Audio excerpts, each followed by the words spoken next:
स्वर्ग में है, स्वर्ग में। बंगाल में हम लोग जन्नत में हैं। क्यों? तो हम बोले कि पुलिस अत्याचार मानुष मर के मानुष मर पड़े। आज के बोलून আপনারা আমরা গঙ্গাসাগর মেলা করলাম। কোন মেলাতে কি বললো যে মুসলিমরা কেউ মেলা করবে না, কোনো মুসলমানকে মেলা করবে না। ঠিক আছে, করো। আর কোন মেলাতে যখন স্থাপিত হলো তখন দেখলাম মুসলিমরা মসজিদের দরজা খুলে দিল, মাদ্রাসার দরজা খুলে দিল, খানকার দরজা খুলে দিল, আপনার দরগার দরজা খুলে দিল। আর গঙ্গাসাগর মেলা হলো আমাদের এখানে, রব্বানিকে ডিউটি দেওয়া হলো, জাভেদ সাহেবকে ডিউটি দেওয়া হলো, সিএম নিজে ডিউটি নিল। নেওয়ার পর আমরা গঙ্গাসাগর মেলাটা আমরা ভালো করে আসলাম। একটা ব্রিজের দরকার। কতবার আমরা রিকোয়েস্ট করলাম মোদিজিকে একটা ব্রিজ আমাদের করে দেন। ৬,০০০ কোটি টাকা দিল কুম্ভ মেলাতে, আর আমাদের গঙ্গাসাগর মেলাতে এক টাকা দিল। তার সত্ত্বেও আমরা আবার ৮০০ কোটি টাকা দিয়ে একটা ব্রিজ আমরা তৈরি করছি। তাকে ভোটে লোক যায় না, স্টিমের যায় না। জানেন, দয়া করে আপনারা একজন মুখ্যমন্ত্রী, ওনার বয়স আপনি জানেন, গত ইলেকশনে ওকে পয়টা ভেঙে দেওয়া হয়েছিল, তাও কিন্তু একটা পয়েন্ট সারা পশ্চিম বাংলার ২৯৪ মিটার ভাগ বললেন, আর ঘুরে ২০০। আজকে আমাদের ২৯৪ মিটার মধ্যে ২৩০টা ৩৫টা এমএলএ আছে। আর আগামী দিনে আপনারা যাকে চাইবেন তাকে ভোট দেন, কিন্তু ভোটটা দেওয়ার আগে বা দলটা করার আগে চিন্তা করতে হবে যে কে কি দিচ্ছে, কার কাছ থেকে কত পাচ্ছে। আবেগে তো ভোট এখানকার মুসলিম ভাইরা দিয়ে দিল কাকে, আলিমরান রাজকে ভোট, আর কিছু হিন্দু ভাইরা দিয়ে দিল বিজেপিতে। লাভটা কি হলো? রাত সকাল থেকে বিকাল আমাদের ছেলেগুলো পড়ে যায়। আমরা গ্রাম পঞ্চায়েত, আমাদের পঞ্চায়েত সমিতি, আমাদের জেলা পরিষদ, আমাদের সব কিছু থাকা সত্ত্বে এমপি নাই। যার জন্য আর কিছু না বলে অন্ধকার হয়ে যাচ্ছে। আমি শুধু একটা কথা বলে নিজের বক্তব্য শেষ করবো যে আপনারা একটা মহিলা মুখ্যমন্ত্রী, আপনাদের জন্য যদি কেউ ভেবে থাকে, উনি মমতা, ওনার নাম হলো মমতা বন্দ্যোপাধ্যায়। কেন উনি বলেছিলেন government should be for the people, by the people, with the people, to the people. আর আজকে ৫৪টা আপনার 94 স্কিম করে এটা প্রমাণ করে দিয়েছে গভর্নমেন্ট মানুষের জন্য, এটা প্রমাণ হয়েছে। আর কিছু জেলা বলে বক্তব্য এখানে শেষ করছি। জয় হিন্দ, বন্দে মাতরম, মমতা জিন্দাবাদ। আমাদের কোন দল থেকে লোকজন জয়েন করলেন আপনাকে? এখান থেকে আগে আমরা একসঙ্গে ছিলাম কিছুদিনের জন্য। আমি টিএমসি জয়েন করে নিলাম। তার আমার পঞ্চায়েত সমিতির সভাপতি ছিলেন অমল বাবু, উনি কংগ্রেসে ছিলেন। কংগ্রেস থেকে আজকে টিএমসিতে আমাদের দিদির উন্নয়ন দেখে আর দিদির স্কিমস দেখে, তারপরে আজকে যে ২ দিন আগে যে বিজিবিএস হলো, হ্যাঁ, ওটার জন্য উনি আজকে কংগ্রেস ছেড়ে আমাদের দল TMC all India Trinamool Congress join করলেন। কতগুলো লোকজন নিয়ে আর ওনার কমপক্ষে ৪০০ মানুষ, ৭৫০ মানুষ ওনার নেতৃত্বে এসছেন। তারপরে বিজেপি থেকে প্রদীপ বাবু আর কে, রতন বাবু, এরা সবাই বিজেপি করতেন। কেউ মণ্ডল ছিলেন, কেউ সম্পাদক ছিলেন, সবাই বিজেপি ছেড়ে, যেখানে উন্নয়ন হয় না, দিদির উন্নয়ন দেখে এরা বিজেপিকে ছেড়ে আমাদের অল ইন্ডিয়া তৃণমূল কংগ্রেস দিদির উন্নয়ন দেখে আমাদের এখানকার লিডারশিপের নেতৃত্বের জন্য আজকে এরা সবাই জয়েন করলেন আমার সাথে। দেখা যায় যে লোকসভা যে নির্বাচনে আপনারা যে একটা ভোটটা যে কমাইছিল, এবার কি ভোটটা ঠিকঠাক হবে এরকম জয়েনিং সভা করে? আমি তো আশাবাদী করে দিদির উন্নয়নের উপর ভোট হবে, দিদিকে দেখে ভোট হবে। আমাদের মাননীয় মমতা ব্যানার্জি ২৯৪টা ক্যান্ডিডেট উনি বিজেপিকে ভোট দিয়ে মুরালিদা বললেন যে বিপাকে পড়েছে এখানকার লোকজনেরা, যার কারণে টিএমসিতে আসলেন। বিজেপিতে ভোট সবসময় এখানকার ভোটটা আগে বিজেপিতে যেত কিছু ভোট, কিন্তু এরা দেখলেন কি বিজেপি কিছু করছে না এখানে।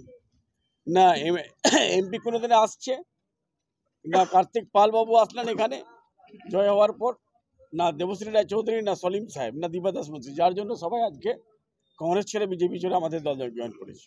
স্যার, আপনি বলছেন যে আমাদের নাকি এখানে বেঙ্গলে যে লোকসভা চুনাव রায়গঞ্জে কংগ্রেস ভোট কেটে নিয়েছিল, তো যে এই ভোট কাটার যে একটা সিস্টেমটা হয়েছে ওটার সঙ্গে আপনি রাজনীতি করলেন, কেন রাজনীতিতে এখনো বুঝলেন?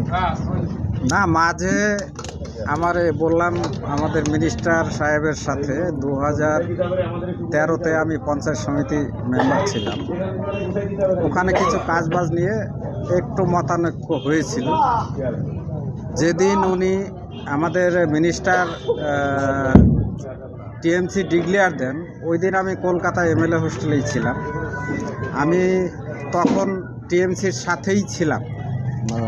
মাঝে একটু ভুল বোঝাবুঝিতে আমি একটু দূরে সরে যাই এবং রাজনীতি কংগ্রেসের কোনো নেতৃত্ব না থাকাতে রাজনীতি থেকে সন্ন্যাস নেওয়ার মতোই ছিলাম। তা আজকে নতুন করে আমাদের শঙ্কর সরকার, মুরারি মোহন সরকার এদের প্রেরণায়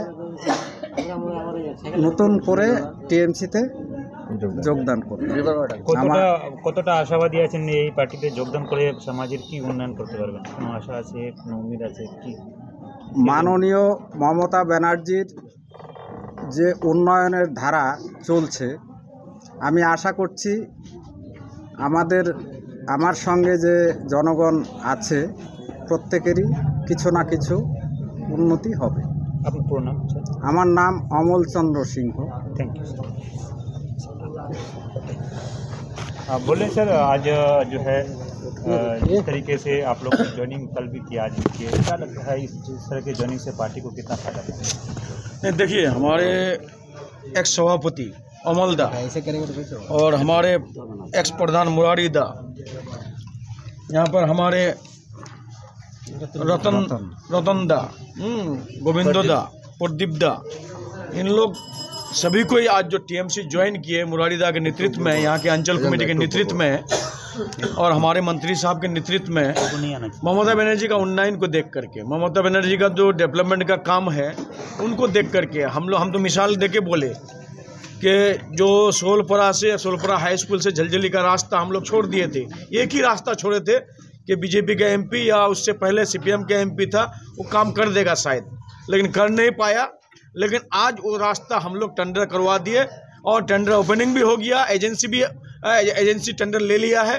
हम लोग इसी महीना में उसका इनॉग्रेशन करेंगे मंत्री साहब के हाथ से। 15 किलोमीटर रास्ता, 1-2 किलोमीटर नहीं, 15 किलोमीटर। अभी हम एक रास्ता से आए यहाँ पर, गांव के बीच से बॉर्डर होता हुआ, ये बीएडीपी का रास्ता है, बॉर्डर डेवलपमेंट का रास्ता है। सेंट्रल गवर्नमेंट चाहे तो 2 मिनट में कर सकता है, लेकिन ये रास्ता लगभग 10 साल से नहीं हुआ है। ये रास्ता का हालात पूरा खराब है, लेकिन अभी तक कर नहीं पाया है। फिर हम यहाँ के जो भी अगर कोई बीजेपी करता है उनसे मेरा सवाल है कि आप लोग कार्तिक पाल साहब को बोलिए कि ये रास्ता 2-3 किलोमीटर रास्ता है, कर देगा। अगर नहीं करेगा तो उस रास्ता को भी हम ही लोग करेंगे, मंत्री गुलाम रब्बानी साहब करेंगे, ममता बनर्जी का हाथ पकड़ करेंगे। इसी का नाम होता है उन्नयन, तरक्की, डेवलपमेंट का काम। जो उन्नयन का काम करेगा, जो डेवलपमेंट का काम करेगा, उसी को वोट देगा ना। तो ऑक्सीजन पाने या नहीं पाने का कोई बात नहीं है। ग्वालपुर में 24 घंटा हम लोग सर्विसिंग देते हैं। कहीं भी अगर बुलाते हैं हम लोग जाते हैं रात के 12 बजे में। कीर्तन हो या बाबुल मेला हो या कोई भी अष्टबर हो या कोई भी जलसा हो या कोई भी प्रोग्राम हो, हम ही लोग रात के 12 बजे भी जाते हैं, दिन के 12 बजे हम ही लोग जाते हैं। कोई भी एक तो समस्या होने से हम ही लोग जाते हैं, कोई बाहर का नेता आता है नहीं। हम लोगों का पैदा ग्वालपुर में। और अमलदा बोला कि मेरे बाप के साथ वो राजनीति किया है, बात सही बोला। उस वक्त हम भी थे, जिस वक्त इनको सभापति बनाया था अब्बा, उस वक्त हम भी थे, हम भी समझ पाए थे कि अमलदा को सभापति बनाया 1998 में। तो इसलिए देखिए, हम लोग चाहते हैं कि ग्वालपुर का तरक्की का काम हो, डेवलपमेंट का काम हो, उन्नयन का काम हो। इसलिए सबको मिलकर के आज ममता बनर्जी का हाथ को मजबूत किए, मंत्री गुलाम रब्बानी साहब का हाथ को मजबूत किए, हमारे शाहपुट्टू अंचल का हाथ को मजबूत किया हम लोग का, जो हम लोग आगे और भी काम कर सकें। বলছি আজকে বিজেপি থেকে এবং অন্যান্য দল থেকে বিভিন্ন নেতা ও কর্মী আজকে রাজ্যের মন্ত্রী গোলাম রব্বানী ও উত্তর দিনাজপুর জেলা পরিষদের সহকারী সভাপতি গোলাম রসুল মনির হাত ধরে আজকে যোগদান করেছেন, কি বলবেন সেই বিষয়ে? আজকের এই যোগদান সভা বিজেপির বিন্দু মাত্র কোনো ইফেক্ট পড়বে না। আজকের দিনে সারা ভারতবর্ষ তথা পশ্চিমবাংলার সাধারণ মানুষ এবং সাধারণ জনগণ দিল্লিতে আজকে যেভাবে একক সংখ্যাগরিষ্ঠভাবে বিজেপি জয়লাভ করেছে, সেই আনন্দেই আনন্দিত। এবং আজকের যে যোগদান সভা টিএমসির, সেখানটায় মানুষের, যদিও তারা স্বাভাবিকভাবে উপস্থিত হয়েছে সেখানটায়, কিন্তু তাদের মনটা কিন্তু বিজেপিতেই আছে। এটা শুধু দেখানোর জন্য শাসক দল তাদের চক্রান্ত করে ভয় দেখিয়ে আজকের এই যোগদান সভায় কিছু কিছু সংখ্যক, মানে অল্প সংখ্যক কিছুকে ওখানটায় উপস্থিত করতে পেরেছে। যারা বিজেপি থেকে যোগদান করেছিলেন তাদের কোশ্চেন করেছিলাম যে আপনার কিসের জন্য আজকে তৃণমূল কংগ্রেসে যোগদান করেছেন। ওনারা বলেছেন মমতা ব্যানার্জির উন্নয়ন ও এখানকার স্থানীয় যে মন্ত্রী রয়েছে গোলাম রব্বানী, ওনার উন্নয়নের স্রোতেই আজকে তৃণমূলে যোগদান। সেই বিষয়ে কি বলবেন? হ্যাঁ, উন্নয়ন হয়েছে। এখানকার শাসক দলের যে মন্ত্রী, সে উন্নয়ন করেছে। সে বাংলাদেশের একজনকে ভোটার বানিয়েছে। সেই ভোটার এখানটায় তাকে, সে এই আমাদের এই পশ্চিমবাংলার যে প্রশাসন, সেই প্রশাসনকে গুলি করে সে করছে, পালিয়ে যাচ্ছে। এই উন্নয়ন হয়েছে পশ্চিমবাংলায়। এর থেকে বেশি উন্নয়ন কিছু শাসক দল করতে পারেনি। বলছি, আজকে মন্ত্রী প্রকাশ্য জনসভায় বলেছেন এবং উত্তর দিনাজপুর জেলা পরিষদের সহকারী সভাপতি বলছেন যে শোলপাড়া থেকে ঝলঝলি যে রাস্তাটা ছিল সেটারা ওনাদের ইতিমধ্যেই সেটার যে টেন্ডার হয়ে গেছে এবং কিছুদিনের মধ্যে কাজ শুরু হবে। ওনারা বলছেন এটা এমপি ল্যান্ডের রাস্তা ছিল, সেটা দেখুন কার্তিক পাল যিনি এমপি রয়েছেন রায়গঞ্জ সাংসদের, সেটা উনি না করতে পারায় বিজেপি ব্যাকফুটে করবে, কি বলবেন? এটা হচ্ছে এই বর্তমান শাসক দলের মানুষ, জনসাধারণের চোখে ধুলো দিয়ে বোকা বানিয়ে ভোট নেওয়ার একটা কৌশল। অ্যাকচুয়ালি এটা ওনাদের জানা উচিত, এবং ওনারা নিশ্চয়ই জানে যে এটা এমপি ফান্ডের কোনো বিষয় থাকে না। সমস্ত কিছুই রাজ্যের আন্ডারে থাকে এবং রাজ্যে সেই রিকোয়েজেশন পাঠাতে হয়। সেই রিকোয়েজেশন অনুযায়ী সেটা সিস্টেম অনুযায়ী কাজ হয়। আর এটা সাধারণকে বোকা বানিয়ে লাভ নেই। এটা মানুষ প্রত্যেকটা টিএমসি চরিত্র জেনে গেছে এবং প্রত্যেকটা টিএমসি যারা নেতাকর্মী আছে তাদের সম্বন্ধে সবাই জানে। এই চোখে ধুলো দিয়ে কথা বলা আর লুকোচুরি করে ভোট নেওয়া, এটা মানুষ গ্রহণ করবে না। বলছি 2024 লোকসভায় এই শাহপুর অঞ্চলে বিজেপি লিড দিয়েছিল, সামনে 26-এর বিধানসভা ইলেকশন, আজকের যোগদান সভা কতখানি প্রভাব ফেলবে আপনি মনে করছেন? বিন্দু মাত্র প্রভাব পড়বে না। সাগর থেকে এক বালতি জল তুলে নিলে সাগরের কোনো যায় আসে না, সমুদ্র থেকে এক বালতি জল তুলে নিলে সমুদ্রের কোনো যায় আসে না। সে তদ্রূপ বিজেপির এখান থেকে যারা আজকে এখানটায় গিয়েছিল যোগদান সভায়, সেখানটায় তারা শুধু তাদের দেহটা গিয়েছিল, মনটা ঠিক বিজেপির দিকে আছে। আর এটা সামনে 26-এ আবার প্রমাণিত হয়ে যাবে। ধন্যবাদ। আপনার নাম? সরজিৎ বিশ্বাস।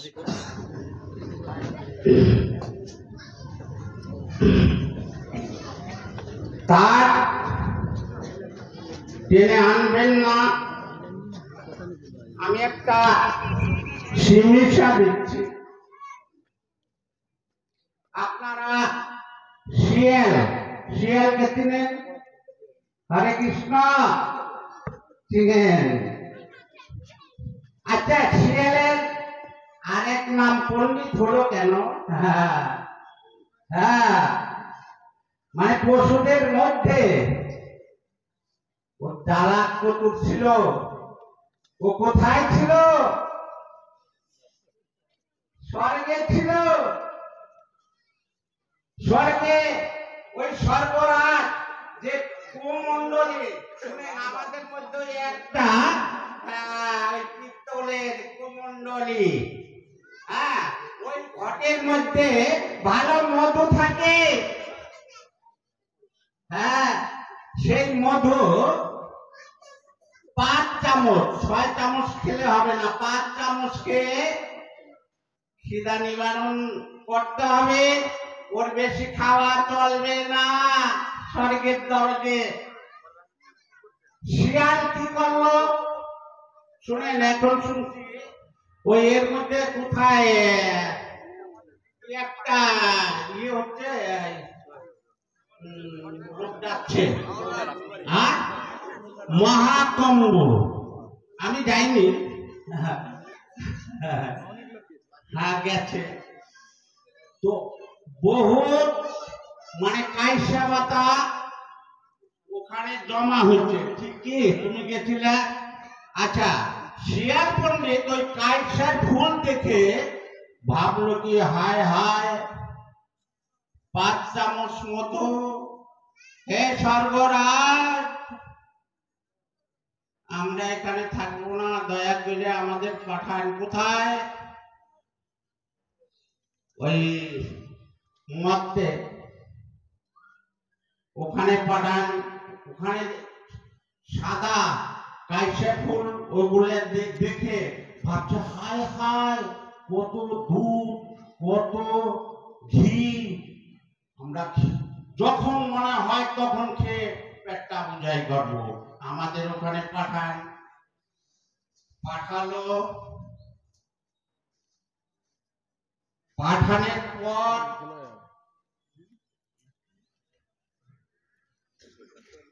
এখন দেখছে দুধ দই না, কি দেখছে?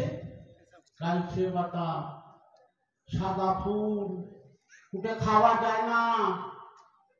এখন বলে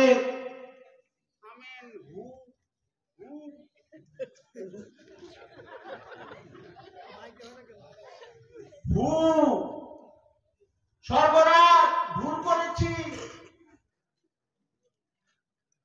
হুক্কা হু, আবার আমাদেরকে স্বর্গে নেন, খুব ভুল করছি। দাদারা,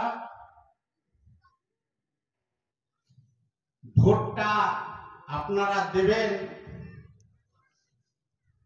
কি পাচ্ছেন না এই টিএমসি সরকারের কাছে আপনারা জানেন।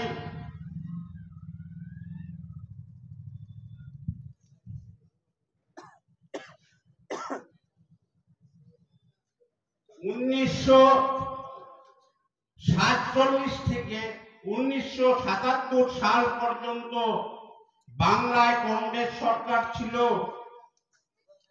এবং 2011 সাল পর্যন্ত বামফ্রন্ট সরকার ছিল। এই দুটি সরকার মানুষের জন্য কি কাজ করেছে? শুধু 5 কিলো তিতা গম, মিছা কেস, চোর ডাকাতের অন্যায় অত্যাচার, এছাড়া আপনারা কি পেয়েছেন? মহাজনরা বলেছেন দেশ বুঝে ব্যাস, দেশ বুঝে ব্যাস, পাথার বুঝে চাষ। কোনদিন কোন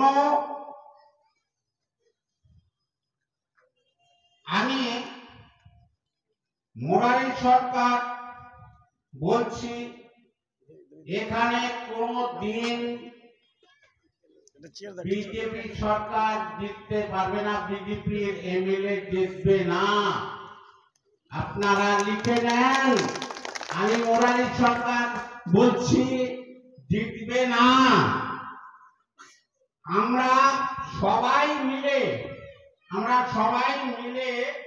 টিএমসি কর্মযজ্ঞে সামিল হই, এই আশা আমি সবার কাছে রেখে আমার বক্তব্য শেষ করছি।